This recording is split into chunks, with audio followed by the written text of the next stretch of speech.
আমি দেবী প্রসাদ চৌধুরী মহোদয়কে অনুরোধ করছি তার মূল্যবান বক্তব্য দেওয়ার জন্য। দেবী প্রসাদ চৌধুরী মহোদয়।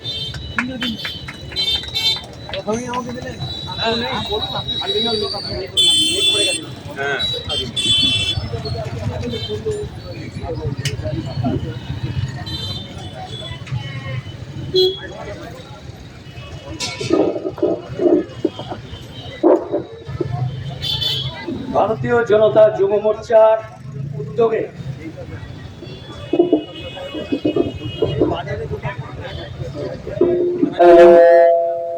হ্যালো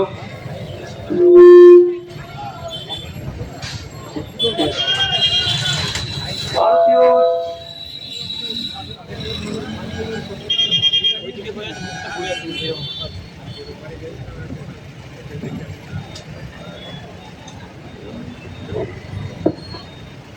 হ্যালো হ্যালো আচ্ছা, আপনারা শুধু চুপচাপ বসে থাকবেন? এইরকম একটা কর্মসূচি হচ্ছে, এই কর্মসূচিতে প্রথম থেকে কোনো আওয়াজ আসবে না। শুরুর থেকেই আমি বক্তব্য রাখতে আরম্ভ করে দেব। তো আমার সঙ্গে একটু গলা মিলিয়ে বলুন তো, বন্দে মাতরম, বন্দে মাতরম, বন্দে মাতরম। ভারতীয় জনতা যুব মোর্চা জিন্দাবাদ, ভারতীয় জনতা যুব মোর্চা জিন্দাবাদ, ভারতীয় জনতা যুব মোর্চা জিন্দাবাদ। বন্দে মাতরম, বন্দে মাতরম, ভারত মাতা কি, ভারত মাতা কি, ভারত মাতা কি। আমাদের ভারতবর্ষের যশস্বী বিশ্ব বরেণ্য প্রধানমন্ত্রী, তার নেতৃত্বে পশ্চিমবাংলায় যে 2026-এর বিধানসভা নির্বাচন হয়েছে, সেই বিধানসভা নির্বাচনে আমাদের কেন্দ্রীয় নেতৃত্ব তৎসহ পশ্চিমবাংলার বিরোধী দলনেতা, আমাদের হিন্দুদের হৃদয় সম্রাট মাননীয় শুভেন্দু অধিকারী মহোদয়ের নেতৃত্বে গোটা পশ্চিমবাংলার জনজোয়ারের মাধ্যমে একটা সুনামির ঝড় আছড়ে পড়েছে পশ্চিমবাংলার এই রাজনীতির মানচিত্রে। তাই শ্রদ্ধেয় শুভেন্দু অধিকারী মহোদয়ের গত 9 মে শপথ গ্রহণ পাঠ করার পর থেকে ভারতীয় জনতা পার্টির সরকার পরিচালনা হচ্ছে। এই সরকারের তত্ত্বাবধানে আমাদের ভারতবর্ষের যশস্বী বিশ্ব বরেণ্য প্রধানমন্ত্রী যেভাবে গোটা পশ্চিম বাংলার জনতা জনার্দন তৎসহ সারা ভারতবর্ষের প্রত্যেকটি নাগরিকের জন্য তার যে অমোঘ বাণী, সবকা সাথ সবকা বিকাশ, সকলের প্রয়াস, তাকে ত্বরান্বিত করবার জন্য ভারতীয় জনতা পার্টির সমস্ত এমএলএ মহোদয়গণ আজকে পশ্চিম বাংলার প্রত্যেকটি বিধানসভার গলিতে গলিতে তাদের বিভিন্ন কর্মসূচির মাধ্যমে আমরা কি করতে চাই, আমরা কি বলেছি, তার পূর্ণাঙ্গ বিস্তারিত ব্যাখ্যা বিশ্লেষণ করবার জায়গা আজকে সাতগাছিয়া বাজারে যে মঞ্চে দাঁড়িয়ে আমি 2-4 কথা বলছি। আমি একটু পরেই আপনাদের সেই বাজেট অধিবেশনে যে অঙ্গীকার করা হয়েছে সে বিষয়ে আমি আলোকপাত করব। তো বক্তব্যের শুরুতেই এই ভারতীয় জনতা যুব মোর্চার এক কথায় সমস্ত পদাধিকারী বৃন্দ, সভাপতি, সাধারণ সম্পাদক থেকে আরম্ভ করে শক্তি কেন্দ্রের প্রমুখ, বুথ সভাপতি পর্যন্ত সমস্ত স্তরের নেতৃবৃন্দকে আমি ভারতীয় জনতা পার্টির পক্ষ থেকে গৈরিক অভিনন্দন জানাই। মঞ্চে উপবিষ্ট যে সমস্ত বয়স্ক প্রবীণ ব্যক্তি, ওনারাও দীর্ঘদিন ভারতীয় জনতা পার্টির সঙ্গে ওতপ্রোতভাবে একজন সৈনিক হিসেবে ভারতীয় জনতা পার্টির এই যে বিশাল কর্মযজ্ঞ তাতে সামিল হয়ে এই প্রবীণ ব্যক্তি, এনাদেরকেও আমি আমার ব্যক্তিগত পক্ষ থেকে বিনম্র শ্রদ্ধা ও প্রণাম জানাই। তৎসহ এই বাজারে, সাতগেছিয়া বাজারে বিভিন্ন ব্যবসায় কর্মরত যে সমস্ত ব্যবসায়ী বৃন্দ রয়েছেন, তাদের প্রত্যেককে আমি ভারতীয় জনতা পার্টির পক্ষ থেকে গৈরিক অভিনন্দন জানাই। বিভিন্ন প্রান্ত থেকে আগত যে সমস্ত ক্রেতা মণ্ডলী এই বাজারে এসেছেন, তাদেরকেও আমি গৈরিক অভিনন্দন জানাই। আর যান্ত্রিক যোগাযোগ মাধ্যমে আমার কণ্ঠস্বর যত দূর পর্যন্ত পৌঁছাচ্ছে, এতৎ অঞ্চলের পার্শ্ববর্তী বাড়ির কর্মরতা মা, পিতৃস্থানীয় আমার সমবয়সী, তাদের গৈরিক অভিনন্দন জানাই। আমার থেকে বয়সে যারা বড়, তাদের বিনম্র শ্রদ্ধায় আমি প্রণাম জানাই। তৎসহ উক্ত পরিবারের আমার থেকে বয়সে ছোট স্নেহের ভাই ও ভগ্নীদের জানাই আন্তরিক ভালোবাসা। আমি আপনাদের অবগতির জন্য আমি এই বার্তা দিতে চাই, এই সাতগেছিয়া বাজারে ঠিক এই জায়গাতেই বহুদিন আগে আমি বক্তব্য রেখে গেছি। ওখানে বক্তব্য রেখেছি, অনেকে শুনেছেন, কিন্তু সেই সময় আমি বেশি টাইম পাইনি। পেট্রোল ডিজেলের দাম বাড়ার পরে এখানে যে আমরা একটা আন্দোলন করেছিলাম, সেই আন্দোলনের পরে সাংবাদিক আমার বক্তব্য শুনেছেন এবং বাইট নিয়েছেন।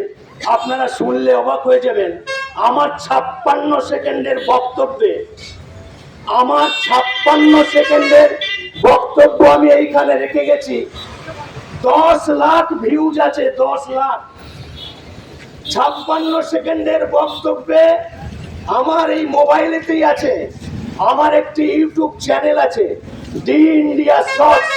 এছাড়াও ফেসবুকে আমি প্রতিনিয়ত আমার প্রতিবেদন এবং আমার বক্তব্য মানুষকে সচেতন করবার জন্য, আমার ভারতীয় জনতা পার্টির কার্যকর্তাদের উদ্বুদ্ধ করবার জন্য আমার এই জীবদ্দশায় দীর্ঘ 39 বছর আমি ভারতীয় জনতা পার্টির একটা সৈনিক হিসেবে, একজন সেবক হিসেবে আমি অবিরত কাজ করে চলেছি।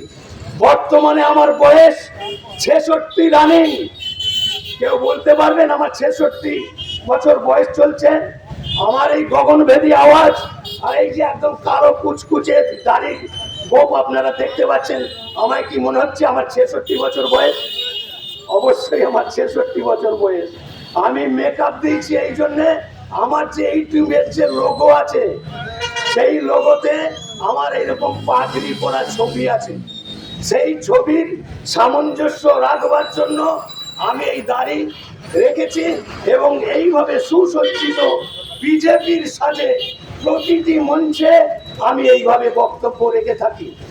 আমার এই মাথার পাগড়ি, এই পাগড়ি আমি চাইব আমার ভারতীয় জনতা যুব মোর্চার সমস্ত কার্যকর্তার মাথায় এই যে জাতীয়তা বোধের প্রতীক, জাতীয়তা বোধের প্রতীক আমার মাথায় যে তাজ আর বুকে ঝুলছে, ভারতীয় সংস্কৃতি, ভারতীয় পরম্পরা এবং জাতীয়তাবোধ এবং গণতন্ত্রের প্রেক্ষাপটে যে উত্তরীয় ব্যবহার করা উচিত, আমরা প্রত্যেকটা ভারতীয় জনতা পার্টি আগামী দিনে এটাই আমাদের বেশভূষা হবে।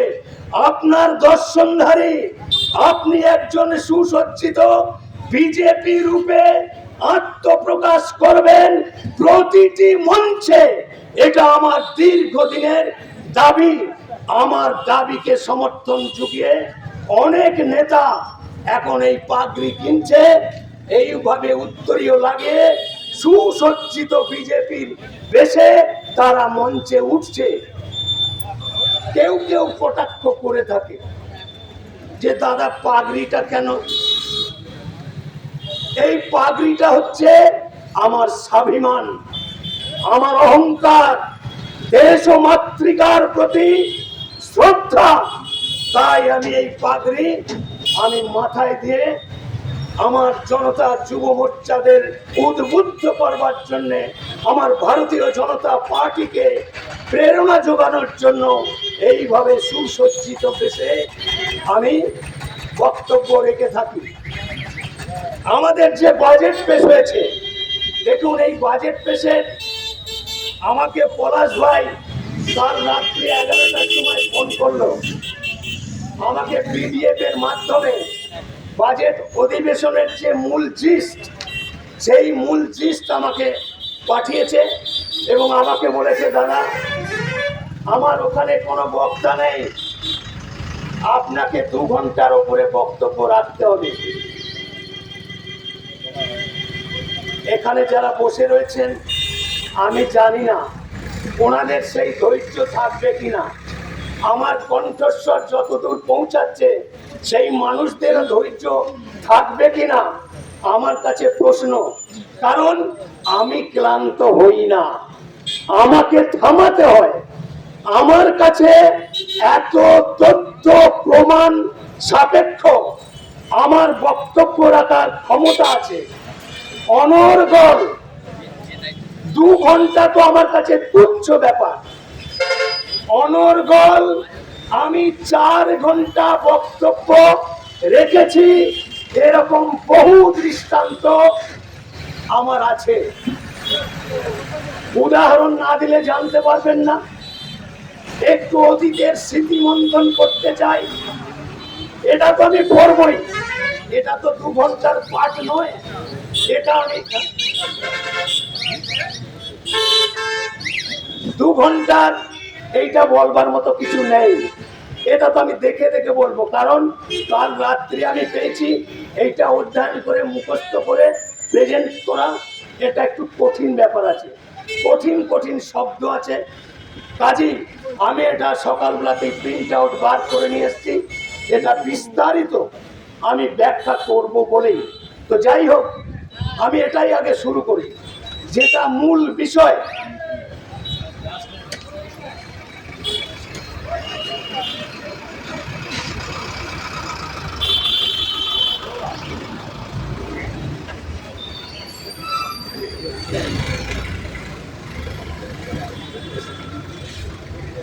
সৈকতরা আসার কথা ছিল, আসবেন কি?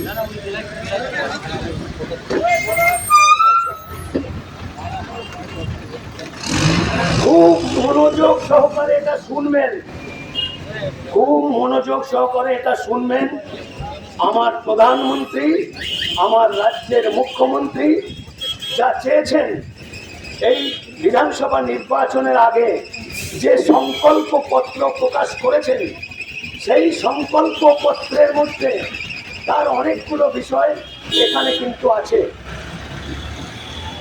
যুব শক্তির বিকাশের জন্য বিকশিত পশ্চিমবঙ্গের বাজেট,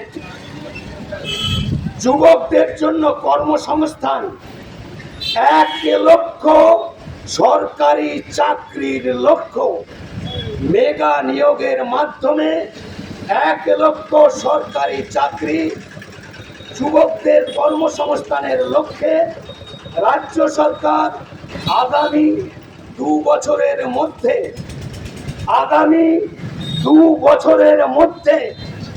1 লক্ষ শূন্য পদে সরকারি চাকরি প্রদানের ঘোষণা করেছেন আমাদের এই বাজেট অধিবেশনে। যদিও যে তৃণমূল কংগ্রেস ধুয়ে মুছে সাফ হয়ে গেছে, যাদের অস্তিত্ব বিলীন হয়ে গেছে, দলের মধ্যে খেই করতে করতে ইতিমধ্যেই 22 জন এমপি আজকে অন্য একটা দলে সংযুক্ত হয়ে আজকে আমাদের মোদী সরকারের যে এনডিএ জোট আছে সেই এনডিএ জোটকে বাইরে থেকে সমর্থন দেওয়ার জন্য তারা অলরেডি তৈরি হয়ে গেছে। কাজেই দিদি বলবার আর কোনো ভাষা নাই, কিন্তু চোরা না মানে ধর্মের কাহিনী। আর পুজোর কি স্বভাব বলুন তো? পুজোর খুব ইচ্ছে হয় চিত হয়ে শুতে, তা আমার দিদির এখন সেই রকম অবস্থা। উনি কুঁজো হয়ে গেছেন, কিন্তু শখটা হচ্ছে চিত হয়ে শোবেন। তো মাননীয় মুখ্যমন্ত্রী বিগত 15 বছর ধরে বহু বাজেট পেশ করেছেন। সেই বাজেট পেশের মাধ্যমে শুধুমাত্র সংখ্যালঘু সম্প্রদায়কে তেল মারার জন্য, তাদের ভোট কুক্ষিগত করবার জন্য তিনি বাজেটে হাজার হাজার কোটি কোটি টাকা বাজেটে বরাদ্দ করে এসেছেন বিগত দিনে।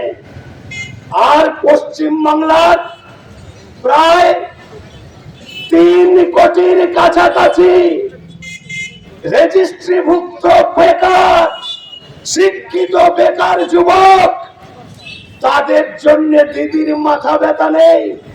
তাই দিদি যুবকদের জন্য যুব সাথী নাম দিয়ে চালু করেছিলেন। 2013 সালে মাঝ রাস্তায় থমকে বলল উনি চালাতে পারেননি। তো আজকে যখন আমার প্রধানমন্ত্রী, আমার মুখ্যমন্ত্রী যুবকদের জন্য এত বড় একটা কর্মসূচি নিয়েছেন, ওনাদের সেই একটা গাম্বাট আছে না, কুণাল ঘোষ, নিজেকে মনে করে পৃথিবীর মধ্যে সব থেকে বড় রাজনীতিবিদ, সেই কুণাল ঘোষ এই বাজেটের বিরোধিতা করেছে। আর কে বিরোধিতা করেছে?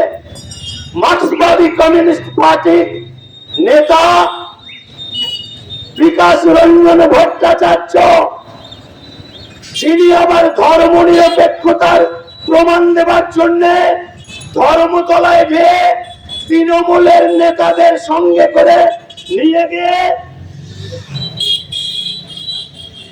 গরু খাওয়ার প্রতিযোগিতা করেন। আমার কণ্ঠস্বর যদি এখানে মার্ক্সবাদী কমিউনিস্ট পার্টির কোন নেতার কানে পৌঁছায়, আমি তাকে প্রশ্ন করছি, আপনারা জিজ্ঞেস করুন আপনার বিকাশ রঞ্জন ভট্টাচার্যকে। সে গরু খেয়ে তো ধর্ম নিরপেক্ষতার পরিচয় দিয়েছে। আমরা যদি বলি ওই গরুর মাংসের পাশাপাশি শুয়োরের মাংসটা কেন রাখেননি? ধর্ম নিরপেক্ষতার দৃষ্টান্ত স্থাপন করার জন্য শুয়োরের মাংসটা খেতেন, তাহলে বুঝতাম প্রকৃত ধর্ম নিরপেক্ষ।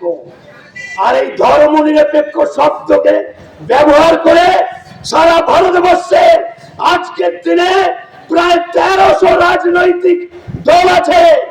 এই একটা শব্দ ব্যবহার করে হিন্দুদেরকে বঞ্চিত করে, বিভিন্ন সরকারি সুযোগ সুবিধা থেকে বঞ্চিত করে, কুক্ষিত করে তোষামোদের রাজনীতি করে এসেছেন। তাই ঠিক আছে, শিক্ষা ক্ষেত্রে স্কুল ও কলেজ 50,000 শিক্ষক ও শিক্ষক কর্মী নিয়োগ হবে। শিক্ষা ক্ষেত্রে স্কুল ও কলেজে 50,000 শিক্ষক ও শিক্ষক কর্মী নিয়োগ হবে। পুলিশ বিভাগ, পুলিশ ও নিরাপত্তা বাহিনীতে 20,000 কর্মী নিয়োগের সিদ্ধান্ত নেওয়া হয়েছে।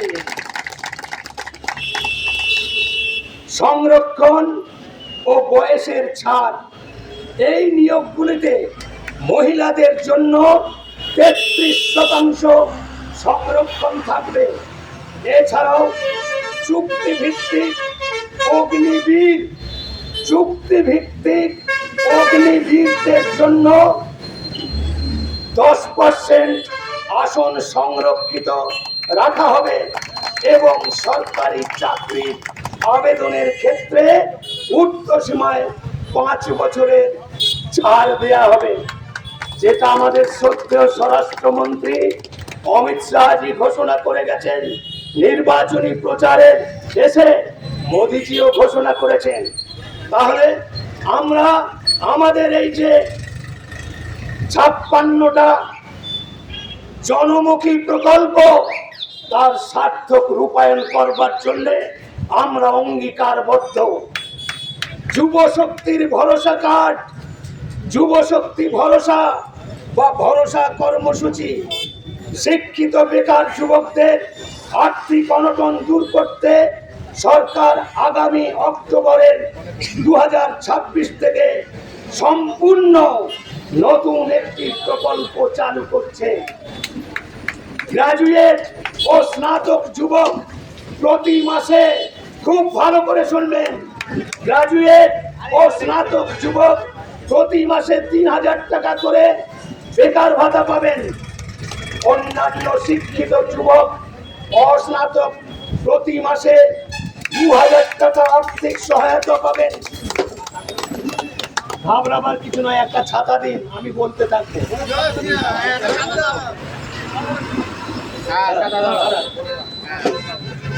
জল হবে না, জল হবে না। যোগ্যতার শর্ত, যোগ্যতার আবেদনকারীর বয়স 21 থেকে বাড়িয়ে 45 বছরের মধ্যে হতে হবে। পরিবারের বার্ষিক আয় 1 লক্ষ টাকার কম হতে হবে এবং প্রার্থী অন্য কোনো সামাজিক সুরক্ষার প্রকল্পের সুবিধাভোগী হতে পারবে না। তার কারণ অতীতে বিভিন্ন সরকারি প্রকল্পের ওই যে যুবসাথীর কথা বললাম, এইটা যদি তার পোর্টালে তার নাম নথিভুক্ত থাকে তিনি কিন্তু বঞ্চিত হবেন।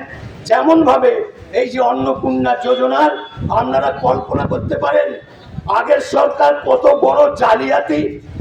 3 লক্ষ পুরুষ লক্ষ্মীর ভান্ডার পেয়েছে, 1.5 লক্ষর কাছাকাছি বিধবা পেনশন পেয়েছে, সেও পুরুষ। কৃষ্ণনগরে আমার মহুয়া মৈত্রকে প্রশ্ন করতে ইচ্ছে করে, দিদি আপনি বড় বড় চ্যাটাং কথা বলেন, সংসদ অচল করে দেবার কথা বলেন, তাহলে আপনার লোকসভা কেন্দ্রে এত বড় জালিয়াতি হয়েছে আপনি জানতেন না? বেটা ছেলেরা লক্ষ্মীর ভান্ডার নিচ্ছে, আর এখানকার তৃণমূলের যদি কোনো কথা, এখানকার যদি তৃণমূলের কোনো পাঠার কানে যায়, এখনো পর্যন্ত যার তৃণমূলের প্রতি দরদ আছে আমি তাকে উদ্দেশ্য করে বলছি। এইসব কুকীর্তিগুলো আপনাদের নজরে আসে না? মোদিজি তো ব্যবস্থা করে দিয়েছে, সারা দুনিয়া হাতের মুঠোয়, সারা দুনিয়া আপনার হাতের মুঠোয়। তাহলে এই মোবাইল পরিষেবার মধ্যে এই কাণ্ডগুলো কি দেখেনি? এইরকম ভাবে জুয়ার চুরি করে ডাকাতি করা হয়েছে, পশ্চিমবাংলার জনগণের করের টাকা আত্মসাৎ করে এই রকম নোংরা খেলায় প্রতিযোগিতামূলক। আমি একটু করে বলবো আর একটু করে ওদের ঝাড়বো। ওদেরকে না ঝাড়লে বক্তব্য রাখার সার্থকতাই থাকবে না। প্রতিযোগিতামূলক পরীক্ষার প্রস্তুতিতে সরকারি অনুদান, প্রতিযোগিতামূলক পরীক্ষার প্রস্তুতিতে সরকারি অনুদান, প্রতিযোগিতামূলক পরীক্ষার জন্য এককালীন অনুদান, সরকারি ও রাজ্য সাহায্যপ্রাপ্ত কলেজে যে সমস্ত ছাত্রছাত্রী বা যুবকেরা বিভিন্ন প্রতিযোগিতামূলক পরীক্ষার, যেমন WBCS, UPSC, ব্যাংকিং, SSC ইত্যাদি প্রস্তুতি নিচ্ছেন তাদের জন্য বিশেষ অনুদান ঘোষণা করা হয়েছে। পরীক্ষার প্রস্তুতি, স্টাডি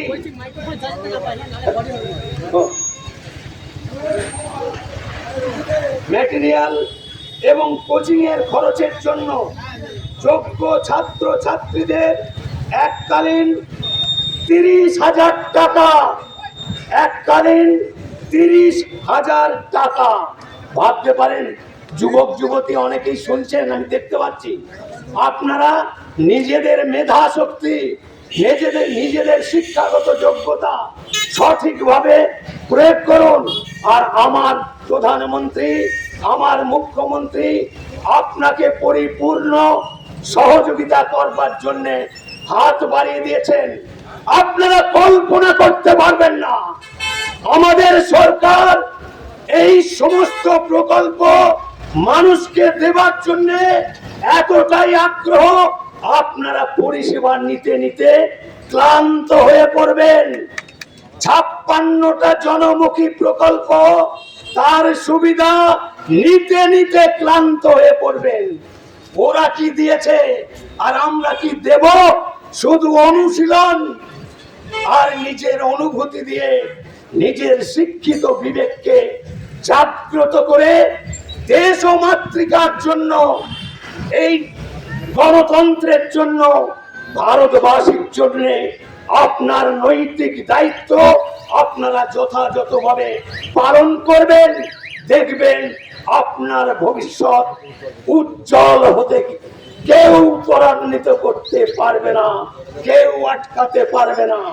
তো যাই হোক, যুবকদের দক্ষতা ও চাকরির প্রস্তুতিতে নতুন উদ্যোগ, ভালো করে শুনে নিন। যুবকদের দক্ষতা, চাকরির প্রস্তুতিতে নতুন উদ্যোগ। প্রতিটি জেলায় বিনামূল্যে কোচিং সেন্টার, রাজ্যের যুবকদের জন্য প্রতিযোগিতামূলক পরীক্ষার জন্য, যাতে কলকাতা বা অন্য রাজ্যে ছুটতে না হয়, তার জন্য রাজ্য বাজেটে পরিকাঠামো উন্নয়নের কথা বলা হয়েছে। পশ্চিমবঙ্গের প্রতিটি জেলায় বিনামূল্যে সরকারি কোচিং সেন্টার গড়ে তোলা হবে, যেখানে অভিজ্ঞ শিক্ষকদের দ্বারা যুবকদের চাকরির পরীক্ষার বিশেষ প্রশিক্ষণ দেওয়া হবে। উচ্চ শিক্ষিত, এটা কি আড়াল করা যায় একটু?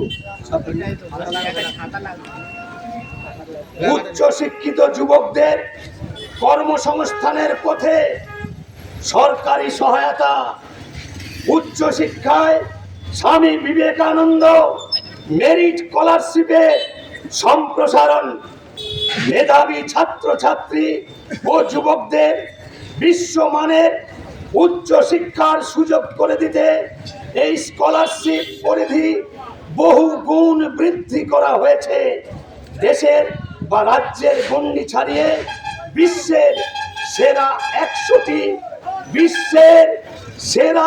100টি বিশ্ববিদ্যালয়ে স্নাতক, ইউজি বা স্নাতকোত্তর, পিজি পড়ার সুযোগ পাওয়া, রাজ্যের ছাত্রীদের সম্পূর্ণ টিউশন ফি, ফুল টিউশন ফিস এবং স্বাস্থ্য বীমার খরচ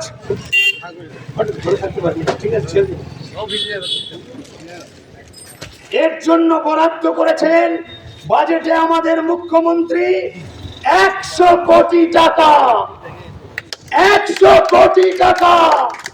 আপনাদের মধ্যে প্রশ্ন জাগতে পারে, এত যে দেবে, টাকা পাবে কোথায়? আমি টাকা পাওয়ার উৎস আপনাদের একটু কানে ঢুকিয়ে দিই। আর তৃণমূলের পাঠাদের বলছি, সেই পাঠাগুলো কানে ঢুকিয়ে নাও যে পাথর খাদানে পাথর খাদানে এক মাসে প্রাক্তন রাজ্যের প্রধান মুখ্যমন্ত্রী তার তহবিলে পেতেন 13 লক্ষ টাকা। আর আমার মুখ্যমন্ত্রী আসার পর সেই পাথর খাদান থেকে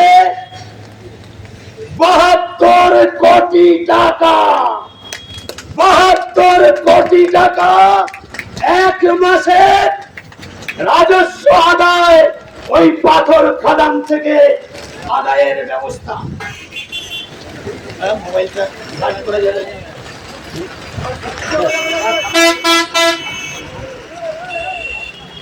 যুব ওই পাশে চলে যান, আমি একটা দিকে আছি, মোবাইল থেকে কাজ করুন, নইলে নষ্ট হয়ে যাবে।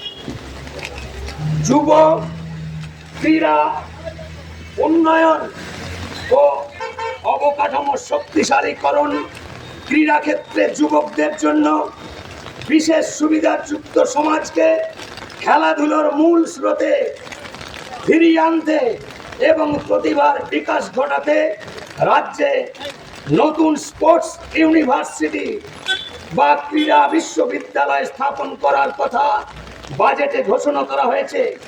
এর পাশাপাশি খেলোয়াড়দের আধুনিক পুষ্টি, নিউট্রিশন সাপোর্ট এবং উন্নত মানের কোচিং পরিকাঠামো প্রদানের জন্য বিশেষ প্যাকেজ আনা হয়েছে। স্পোর্টস ইউনিভার্সিটি, পেশাদার প্রশিক্ষণ ও কোচিং বরাদ্দ 150 কোটি টাকা, আন্তর্জাতিক মানের স্টেডিয়াম ও ইনডোর স্টেডিয়াম বরাদ্দ 20 কোটি টাকা, খেলো ইন্ডিয়া কর্মসূচি, প্রতিটি বিধানসভা এলাকায় মিনি ইনডোর স্টেডিয়াম, প্রথম পর্যায়ের 100টি স্টেডিয়াম সংস্কার ও রবীন্দ্র সরোবর স্টেডিয়ামের উন্নয়ন বরাদ্দ 100 কোটি টাকা, জাতীয় ও আন্তর্জাতিক স্তরের খেলোয়াড়দের আর্থিক সহায়তা ও জাতীয় প্রতিযোগিতায় গ্রহণকারীদের জন্য 1 কোটি পর্যন্ত সহায়তা। ভাবতে পারেন, পদক জয়ীদের জন্য 50 কোটি প্রপাস তহবিল, প্রযুক্তি নির্ভর দক্ষতা ও কর্মসংস্থানের নতুন দিগন্ত, এভিজিসি ও এক্সআর প্রশিক্ষণ প্রকল্প চালু করা হবে। প্রতি বছর 1 লক্ষ যুবক যুবতীকে প্রশিক্ষণ দেওয়া হবে। 500টি কন্টেন্ট ক্রিয়েটর ল্যাব স্থাপন করা হবে। এই প্রকল্পের জন্য 50 কোটি বরাদ্দ রাখা হয়েছে। ওয়েবেল অ্যানিমেশন একাডেমিতে 3D অ্যানিমেশন ও ভিএফএক্স কোর্স চালু করা হবে। এআই, আমাদের স্বয়ং প্রধানমন্ত্রী পর্যন্ত বলছেন সোশ্যাল মিডিয়ার মাধ্যমে এআই কে ব্যবহার করুন এবং অভিনব বিষয় এআই ব্যবহারের মাধ্যমে আপনি আপনার ভিডিও পোস্ট করতে পারবেন। এআই কৃত্রিম বুদ্ধিমত্তা মিশন গঠন করে এআই ভিত্তিক দক্ষতা উদ্ভাবন ও কর্মসংস্থান বৃদ্ধির উদ্যোগ নেওয়া হয়েছে।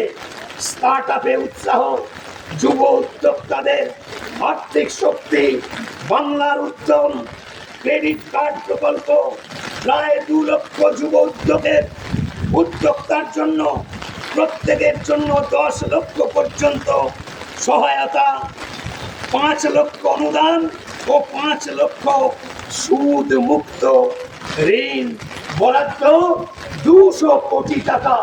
তাহলে কানে ঢুকলো, আমাদের মুখ্যমন্ত্রী শ্রদ্ধেয় শুভেন্দু অধিকারী মহোদয় এবং অর্থমন্ত্রী তত্ত্বাবধানে এই সুন্দর বাজেট পেশ করেছেন। তারপরেও নিন্দুকের দল নিন্দা করতে ছাড়ছে না। তো যাই হোক, প্রাকৃতিক দুর্যোগকে তো মানতে হবে। আমার তো বলতে ইচ্ছা করছে, আপনারা শুনতে পারলেই হবে। আমি তো মেন বক্তব্য, আপনি ছাতাটা আমাকে দিয়ে দিন, আমি বকতে থাকি, আমি ছাড়বো না। বৃষ্টিতে ভিজে ভিজেই বলবো। এটা ধরো ভাই, আমি এদের আর একটু পালিশ করি। আপনি শুধু ছাতাটা এইখানটা একটু ধরুন দাদা, মোবাইলটা যেন ভিজে না যায়, দয়া করে আমার মোবাইলটা রাখবেন।